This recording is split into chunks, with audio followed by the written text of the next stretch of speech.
মুসলিম শরীফের মধ্যে হাদিস আসছে, হযরত আবু আইয়ুব আনসারী রাদিয়াল্লাহু তাআলা আনহু থেকে বর্ণিত, রাসূল করিম সাল্লাল্লাহু আলাইহি ওয়াসাল্লাম ইরশাদ করেন, মান সামা রমাদানান সুম্মা আদবাহু সিত্তাম মিন শাওয়াল কানা কাসিয়ামুদ দাহার।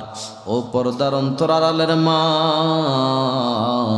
মা গো, ভালো করে শুনিয়া লও গো মা, আমার রাসূল ইরশাদ করেন, মাহে রমজানের 30 রোজার পরে কেউ যদি শাওয়াল মাসের 6 রোজা রাখতে পারে, আমার আল্লাহ ওই বান্দা বান্দির আমল নামার মধ্যে 1 বছর রোজা রাখার সওয়াব আমার আল্লাহ দিয়া দিবে। কয় বছর? আমার বন্ধুরে, দিলের কান লাগায়া শুনুন, ও পর্দার অন্তরালের মা, বাড়ি থেকে তুমি সাদা মার্কিন কাপড়ের প্যাকেট হইয়া তুমি একদিন বাহির হবা, কথা বলেন ঠিক না বেশি? আল্লাহর হাবিব বলেন, কোন বান্দা বান্দি যদি রমজান মাসের 30 রোজা রাখার পরে শাওয়াল মাসের 6টা রোজা রাখে, আমার আল্লাহ ওই বান্দা বান্দির আমল নামার মধ্যে গোটা 1 বছর রোজা রাখার সওয়াব দান করবে। কয় বছর? 1 বছর রোজা রাখলে যে পরিমাণ সওয়াব হবে, কি সুন্দর প্যাকেজ আল্লাহ তাআলা আমাদেরকে দিলেন। দেখবেন মোবাইলের মধ্যে যদি প্যাকেজ আসে, টক টাইম আসে, মিনিট আসে, এমবি আসে, কোম্পানি ফ্রি দেয় না? এরকম যদি ফ্রি, যদি 1 ঘন্টা 20 মিনিট যদি আমার মোবাইলে ফ্রি দেয়, এই কথাটা সময়গুলা শেষ করার জন্য রাতে দিনে 24 ঘন্টা কথা বলবো আমরা, যার সাথে দরকার নাই তার সাথেও ফোনে কথা বলবো, কথা কোন ঠিক না বেঠিক? কিন্তু আমার আল্লাহ তাআলা আমাদেরকে যে প্যাকেজ দিছে, বান্দারে রমজানের 30 রোজা রাখার পরে কেউ যদি শাওয়াল মাসের মাত্র 6টা রোজা রাখে, আমি আল্লাহ ওয়াদা দিলাম সারা বছর রোজা রাখলে যেই পরিমাণ সওয়াব হবে, সেই পরিমাণ সওয়াব আমি আল্লাহ তাআলা তোর আমলনামার মধ্যে দান করব। সুবহানাল্লাহ বলেন।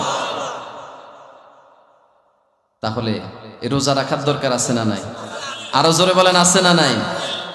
তাহলে বন্ধুরা আমার, গভীর মনোযোগ দিয়ে শুনেন, 365 দিনে 1 বছর, 300 জোরে বলেন, 365 দিনে 1 বছর।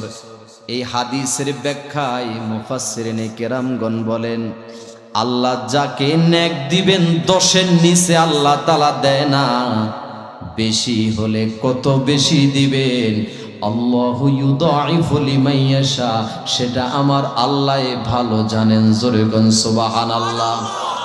আল্লাহ যদি কাউকে নেক দেয়, বিনিময় দেয়, 10-এর নিচে আল্লাহ তাআলা দেয়, তাহলে 30 রোজা যে রাখলাম, একটু যোগ বিয়োগ একটু মিলান, আমরা যে 30 রোজা রাখলাম, এক একটা রোজায় যদি 10 করে ধরি, তাহলে 30 পূরণ 10, তাহলে কত হবে?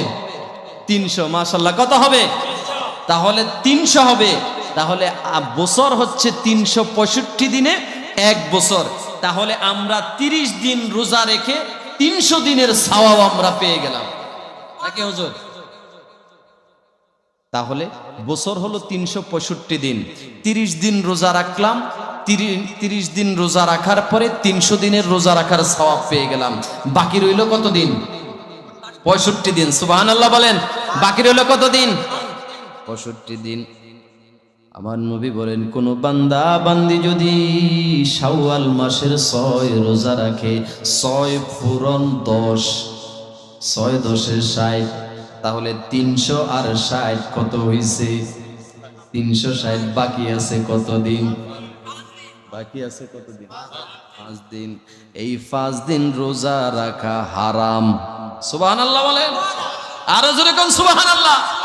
দলিল নেন বাবা গো, দলিল নেন। বুখারী শরীফের মধ্যে হযরত আবু সাঈদ খুদরি থেকে বর্ণিত হাদিস নাম্বার 1858 নম্বর হাদিস, আল্লাহর নবী বলেন, দুই ঈদের দিন অর্থাৎ ঈদুল ফিতর, ঈদুল আজহা, রোজার ঈদ এবং কুরবানির ঈদ, এই দুই ঈদে কেউ যদি রোজা রাখে রোজা হবে না, বরং রোজা এই দুই দিন রোজা রাখা হচ্ছে হারাম। সুবহানাল্লাহ বলেন। এরপরে আর বাকি আছে কয়দিন? এই 3 দিন হচ্ছে আম্মা জান আয়েশা সিদ্দিকা থেকে হাদিস। ও মা ভালো করে শুনে নাও, আম্মা জান আয়েশা সিদ্দিকা থেকে হাদিস, হাদিস নাম্বার হচ্ছে 1872 নম্বর হাদিস। আমার নবী বলেন আইয়ামে তাশরিক অর্থাৎ জিলহজ মাসের 11, 12, 13 এই 3 তারিখে রোজা রাখা নিষেধ। এই 3 দিন রোজা রাখা হারাম। এই মোট 5 দিন রোজা রাখা আমার আল্লাহ হারাম করেছেন। সুবহানাল্লাহ।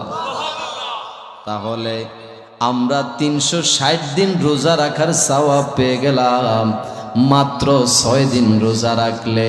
এত বড় নিয়ামত আল্লাহ আমাদেরকে দিছে গো, এই নিয়ামত থেকে বঞ্চিত হওয়া যাবে? জোরে বলেন, হওয়া যাবে? তাহলে 30 রোজা যেই তো এত কষ্ট করে আমরা রাখতে পারলাম, আর 6টা রোজা কি রাখা যাবে না? আর জোরে বলেন, যাবে? এই 6টা রোজা কিভাবে রাখবেন? এর কিছু নিয়ম আছে না নাই? কিছু ইমামদের 2টা মতামত রয়েছে। অনেক ইমামরা বলেছেন রমজানের রোজা রাখতে গিয়ে আমাদের অনেকের কাজা হয়ে গেছে, অনেকে অসুস্থ, অনেকে সফরে ছিলাম, অনেকের মা বোনদের সমস্যার কারণে মাহে রমজানের রোজাগুলা রাখতে পারে নাই। কথা কোন ঠিক না বেঠিক? এই জন্য কোন ইমামদের মত হচ্ছে রমজানের রোজা রাখার পরে রোজাগুলা কাজা, রোজাগুলা শেষ করার পরে এরপরে শাওয়াল মাসের 6টি রোজা রাখার কথা বলা হয়েছে। কারণ আমার রাসূল বলছেন মান সামা রমাদানান সুম্মা আতবাহু সিত্তাম মিন শাওয়াল, রমজান শরীফের রোজা 30টা রোজা রাখার পর কেউ যদি শাওয়াল মাসের 6টা রোজা রাখে, আমার আল্লাহ তার আমলনামার মধ্যে গোটা 1 বছর রোজা রাখার সওয়াব দিয়া দিবে। তাহলে আগে কাজা রোজা রাখতে হবে। রমজানে যাদের রোজা কাজা হয়েছে আগে তারা কাজা রোজা রাখতে হবে, এরপরে শাওয়াল মাসের রোজা রাখতে হবে। এটা হলো একটা অভিমত। আরেকটা মত হচ্ছে কোন ইমাম বলছে না, সেই যদি কাজা রোজাগুলা রাখতে পারে পরবর্তীতে রাখবে, রেখে ফেলবে, তাহলে শাওয়াল মাসের 6টা রোজা যদি সেই পালন করে অসুবিধা নাই। তবে সর্বোত্তম হচ্ছে রমজান মাসের কাজা রোজা করার পরে এরপরে শাওয়াল মাসের 6 রোজা রাখা। সুবহানাল্লাহ বলেন। এখানে আরেকটা প্রশ্ন হচ্ছে এই রোজাগুলো আপনি কিভাবে রাখবেন? সেখানেও 2টা অভিমত। কোন ইমামরা বলছে, হযরতে ইমাম আবু হানিফা রাহমাতুল্লাহি আলাইহি এবং ইমাম শাফিঈ রাহমাতুল্লাহি আলাইহি বলছে এই শাওয়াল মাসের 6 রোজা লাগাতার রাখাটাই ভালো। আবার ইমাম আহমদ ইবনে হাম্বল বলছে না, তার ভেঙে ভেঙে বিরতি দিয়া রাখলেও হবে, তবে সর্বোত্তম হচ্ছে একসাথে রেখে ফেলায় সর্বোত্তম। তবে সবচাইতে মোট কিয়াসের মত হচ্ছে এই 6 রোজা যেইভাবে হোক রাখা এবং আমল করা। কথা বলেন ঠিক না বেঠিক? যেই তো শাওয়াল মাস চলছে, এজন্য ফাঁকে দিয়ে একটু মা বোনদের জন্য, আপনাদের জন্য একটু আমলের কথা বলছি। বেজার হচ্ছেন আপনারা? আরো জোরে বলেন বেজার?